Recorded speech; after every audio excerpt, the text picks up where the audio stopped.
नमस्कार. आज आपण करणार आहेत पिकलेल्या केळी आणि गव्हाच्या पिठापासून केक करणार आहेत.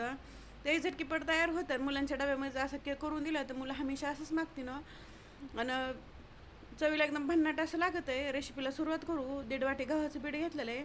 हे चाळणीवर टाकून घ्यायचं. छोटा अर्धा चमचा बेकिंग सोडा आणि छोटा अर्धा चमचा खायचा सोडा टाकायचा. एक छोटा चमचा दालचिनी पावडर टाकायची आणि थोडंसं मीठ टाकायचं, कारण मीठ जरूर आहे ह्याच्यामध्ये टाकणं. मीठ टाकलं म्हणजे चवीला खूप छान असं होतं आहे. आणि हे सगळं चाळून घ्यायचं, न चाळता काही घ्यायचं नाही याच्यामधलं. हे पिकलेले केळी घेतलेले 3 केळी घेतलेले आहेत, त्याचे साल काढून घ्यायचे आणि असं चमच्याने चांगलं मॅश करून घ्यायचं केळीला. हे चांगलं असं चमच्याने मॅश करून घ्यायचं. अजिबात त्यामध्ये तुकडे वगैरे काही ठेवायचं नाही. मिक्सरमधनं पण फिरून घ्यायचं नाही, चमच्याने चांगलं मॅश करून घेतलेलं आहे. ह्या तव्या एका मोठ्या भांड्यामध्ये टाकून घ्यायचं, कारण ह्याच्यामध्ये मिक्स करता येणार नाही. तर मोठ्या भांड्यामध्ये जी की मॅश करून घेतली होती टाकून घ्यायचं.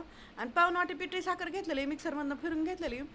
मोठे 4 चमचे तेल टाकायचं. हे आपलं खाण्याचं तेल आहे, वासं तेल टाकायचं नाही. आणि अर्धी वाटी दही घ्यायचं. दही आंबट घ्यायचं, पण जास्त आंबट घ्यायचं नाही. आणि छोटा एक चमचा त्यामध्ये व्हॅनिला एसेन्स टाकायचं आणि हे सगळं चांगलं फेटून घ्यायचं. सगळं चांगलं एक जीव होईपर्यंत चांगलं विस्पर्न फेटून घेणार आहे. 5 ते 6 मिनटं चांगलं असं जेवढं फेटून तेवढं चांगलं केक जाळीदार होतं आहे. त्यामुळे 5 ते 6 मिनटं चांगलं फेटून घ्यायचं. हे सगळं चांगलं ते फेटून झालं. आता बदामाचे तुकडे टाकून घेऊ. ऑप्शनल आहे, नाही टाकलं तरी चालतं. पण केकमध्ये असे बदामाचे तुकडे टाकले ना, असं खाताना एखादा तुकडा असं जाता आले की खूप छान असं लागत आहे. त्यामुळे बदामाचे तुकडे टाकून घेतले. ते जे आपण गव्हाचं पीठ आणि सोडा जे चाळून घेतलं ते पूर्ण त्यामुळे टाकून घ्यायचं नाही, सगळं मिक्स करून घ्यायचं. ह्याच्या दूध पाणी काहीच वापरायचं नाही. आता हे फक्त असंच मिक्स करून घ्यायचं. आणि जर असं खूपच घट्ट पीठ वाटलं तर मग त्यामुळे थोडंसं दूध टाकून मिक्स करून घ्यायचं, पण पाणी अजिबात वापरायचं नाही ह्याच्यामध्ये. बघा बरोबर झालेलं आहे मेजरमेंटनी. आणि तुम्हाला जर जास्त घट्ट वाटत असं 2 ते 3 चमचे दूध टाकून घ्यायचं, पण दूध असं थंड किंवा गरम नाही टाकायचं, नॉर्मल दूध टाकायचं.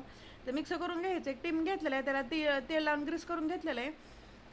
त्यामध्ये बटर पेपर पण लावून घेऊ शकता, किंवा आपल्याला कुकरचं जे भांडं असतं ते घेतलं तरी चालतं. त्यामुळे सगळे आपण मिक्सर करून घेतलं ते टाकून घ्यायचं आणि एकसारखं चमच्याने सगळीकडे पसरून घ्यायचं. आणि ह्याला टॅप करून घ्यायचं 3 ते 4 वेळेस, म्हणजे जे आतमध्ये हवा वगैरे असते ते निघून जाते.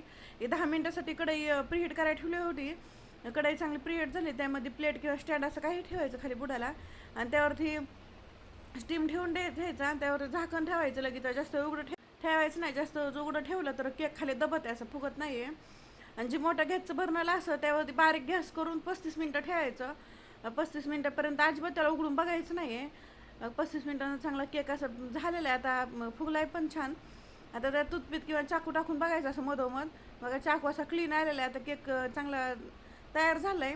हे साईडला काढून घ्यायचं आणि थंड करून घ्यायचं. पूर्णपणे पण थंड करायचं नाही, हलका गरम असतानाच त्याला काढून घेणार आहे. गरम गरम काढलं की तुटतंय, त्यामुळे असं ताट ठेवून त्याला पलटी करून घ्यायचं स्टीम. आणि 2 ते 3 वेळा स्टॅप करायचं. 2 ते 3 वेळा स्टॅप केलं केलं केक निघत आहे. की छान असं केकला कलर आला आहे चौकून, असं ब्राऊन कलर आलेला आहे. किती मस्त असं पंची केक झालेला आहे. आता तुम्हाला कापून दाखवते. आता कापण्यावरून कळतं आपला केक किती मऊ असं झालेला आहे. की छान जाळीदार मऊ लुसलुशीत केक तयार झाला आहे. आणि चवीला तर खूप छान असं लागतं आहे, खमंग केक लागत आहे खायला. एकदा असं केक केला तर चहासोबत किंवा मुलांच्या डब्यांना द्यायचं. एकदा असं केक मुलांना खायला दिलं तर मुलं हमेशा हेच केक करून मागतील. जसं पाहिजे तसे आपल्याला केकचे तुकडे करून घ्यायचे, असे ब्रेडसारखे करा किंवा असे उभे लांब कसे पाहिजे तसे करून घ्यायचे. किती मऊ लुसलुशीत केक तयार आहे. मग तुम्हाला तोडून दाखवते. गव्हाच्या पिठापासून आणि केळीपासून किती भन्नाट असा केक तयार झाला आहे.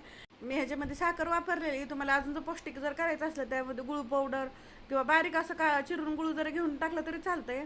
बाकी छान असं केक तयार झालं आहे. घरच्या साहित्यामध्ये केलं आहे. आपल्याला असं केक खाऊ वाटलं की झटकीपट आपण केक तयार करायचा. किती छान असं झालं आहे. बिक्रीपाशी बी केक घरी छान तयार होतं आहे. आणि बिक्रीमध्ये हे केक भेटत नाही आपल्याला घ्यायला गेलं तर. घरी असं पौष्टिक केक तयार करून खायचा. आणि मुलांना किंवा मोठ्या माणसांना दिलं तर सगळे आवडीनं खातील. चायसोबत किंवा टिफिनला द्यायचा. ही रेसिपी एकदा नक्की ट्राय करा आणि कमेंटमध्ये नक्की सांगा कशी झाली ते. आवडलं असेल तर लाईक करा, शेअर करा आणि चॅनल नवीन सबस्क्राईब करा आणि बेल आयकॉन दाबायला विसरू नका.